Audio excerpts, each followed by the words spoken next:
നിർത്തിക്കോ മുമ്പിൽ വീടാ, ഇനി പോവില്ല.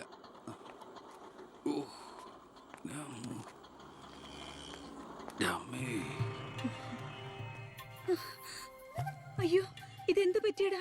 അഴിമതി വീരനും കുടില ബുദ്ധിശാലിയുമായ ഒരു മൂരാച്ചി മന്ത്രിക്കെതിരെ ശബ്ദമുയർത്തിയതിനും അങ്ങേരുടെ കോലം കത്തിച്ചതിനും പോലീസ് തന്ന സമ്മാനാണിത്.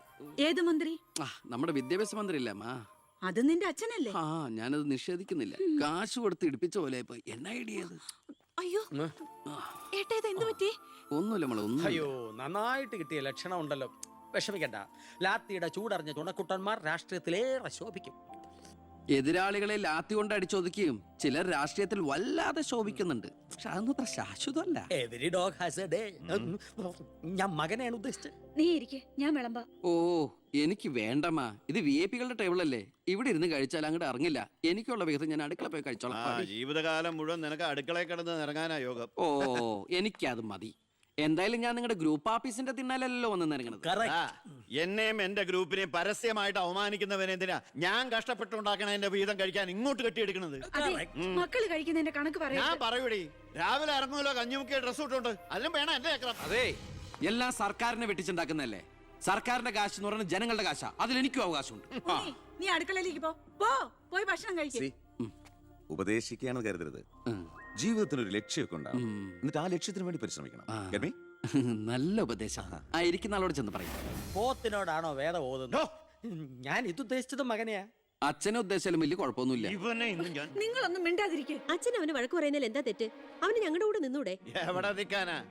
എനിക്കെതിരെ ആഞ്ഞടിക്കാൻ ആ മുഖ്യനവനെ കരുവാക്കിയിരിക്കുക. ഞാൻ നിഷേധിക്കുന്നു. ഇവൻ എന്റെ മോൻ തന്നെയാണോ അതോ മുഖ്യറ്റം? ആ ചോദ്യം ലക്ഷ്മി തീറ്റ കഴിഞ്ഞ് ഇറങ്ങി പോരുന്ന.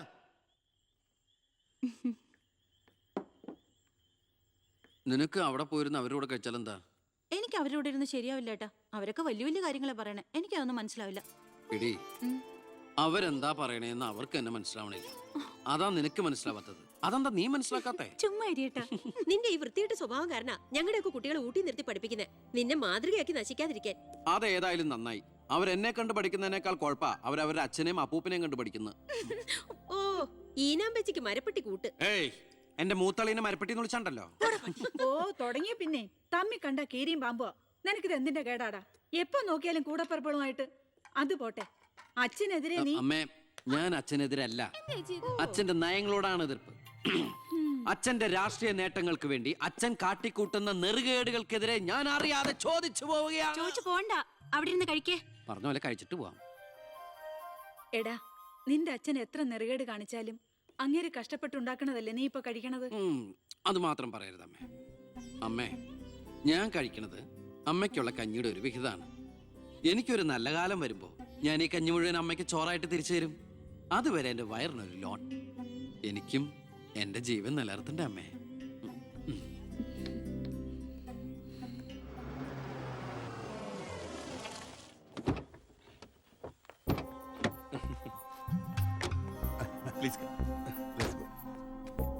ഇത് അനിൽ മുഖർജി, നമ്മുടെ പെപ്കോ കോള കമ്പനിയുടെ CEO. ഈവനിങ് ഫ്ലൈറ്റിന് ഡൽഹിയിൽ നിന്ന് വന്നതേ ഉള്ളൂ. ശരി. This is my cobrother collector Gopinath. Oh, hello. How are you? Fine. ഞാൻ പറഞ്ഞിരുന്നില്ല അച്ഛാ, ഇവരൊരു പുതിയ പ്ലാന്റ് കൂടി ഓപ്പൺ ചെയ്യുന്ന വിവരം. അയ്യോ, അത് ഉടനെ വേണോടാ. ഇപ്പൊ തന്നെ കോട്ടപ്പുറത്ത് കുടിവെള്ളമില്ലെന്നും പറഞ്ഞ് ജനങ്ങൾ മുറവിളി കൂട്ടുക. ഇനിയിപ്പോ 50 കിലോമീറ്റർ ചുറ്റളവിൽ ഭൂഗർഭജലം വലിച്ചെടുക്കുന്ന പുതിയ പ്ലാന്റ് കൂടി തുറന്നാൽ ജനമിളകും. ഹേ, അതൊക്കെ ആരറിയാൻ പോകുന്ന വെച്ചാ? കുടിവെള്ള ക്ഷാമത്തിന് സർക്കാർ ചെലവില് നമ്മൾ ടാങ്കറിൽ വെള്ളം അടിക്കും. എന്നാലും അല്ല അച്ഛാ, പെർമിഷൻ കൊടുക്കാന്ന് പറഞ്ഞൊരു 2 കോടി രൂപ ഞാൻ ഇവരുടെ കയ്യിൽ നിന്ന് വാങ്ങിയിരുന്നു. ചെറാക്കുളം ഫൈനാൻസേഴ്സിന്റെ കാസർഗോഡ് ശാഖ തുടങ്ങിയത് ആ പണം കൊണ്ട്. അച്ഛന് താല്പര്യമില്ലെങ്കിൽ ഞാൻ ആ പണം പിൻവലിച്ച് തിരിച്ചു കൊടുത്തേക്കാം. അത് വേണ്ട. പിന്നെ ആ വ്യവസായ മന്ത്രി ദിവാകരന് ഒരു തുക കൊടുക്കേണ്ടി വരുമെന്ന് പറഞ്ഞേക്ക്. കൺഫേം. Thank you. എല്ലാം കേട്ടു, ഒന്നും നടക്കില്ല. Good night.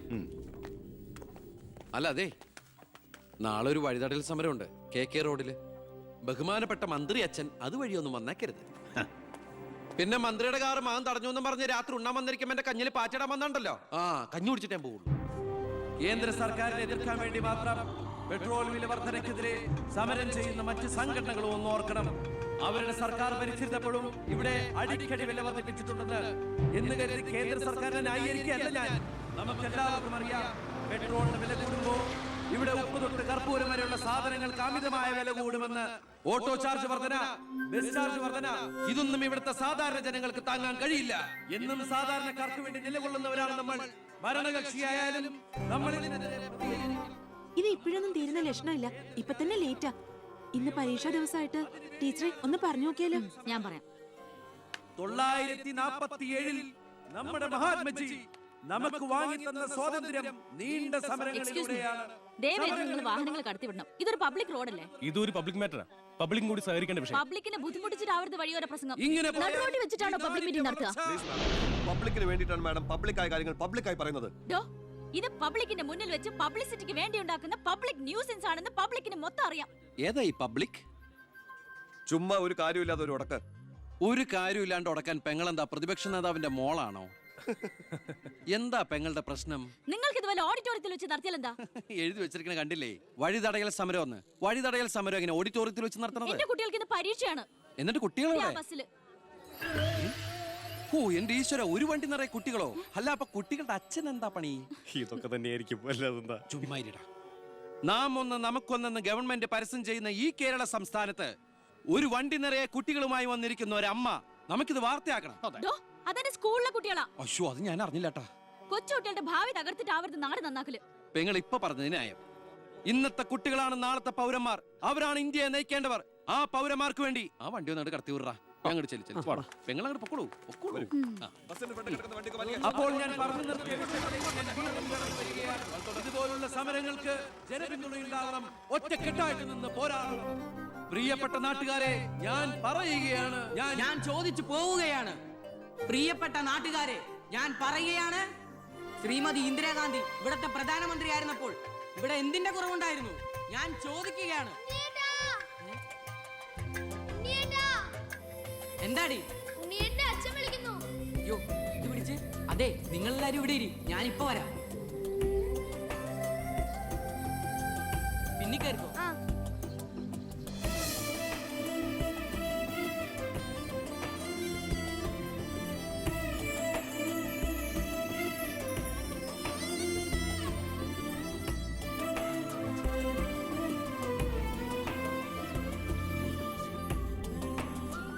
മോളെ, ഇതൂടെ ഒന്ന് കഴുകി വെച്ചേരെ. ശരി.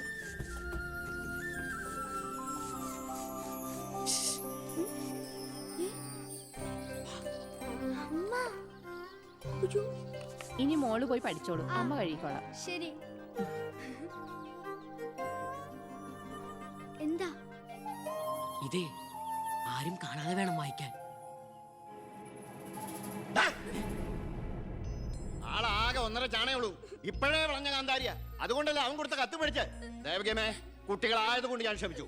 ഇനി വളരുമ്പോഴും അവര് ബന്ധം തുറന്നാ കുഴപ്പാ. നമ്മളായിട്ട് അതിന് സാഹചര്യം ഉണ്ടാക്കണ്ട. അതുകൊണ്ട് ദേവകമ്മ കൊടുത്ത് പൊക്കോളൂ. ലക്ഷ്മി ഒന്നും പറയണ്ട.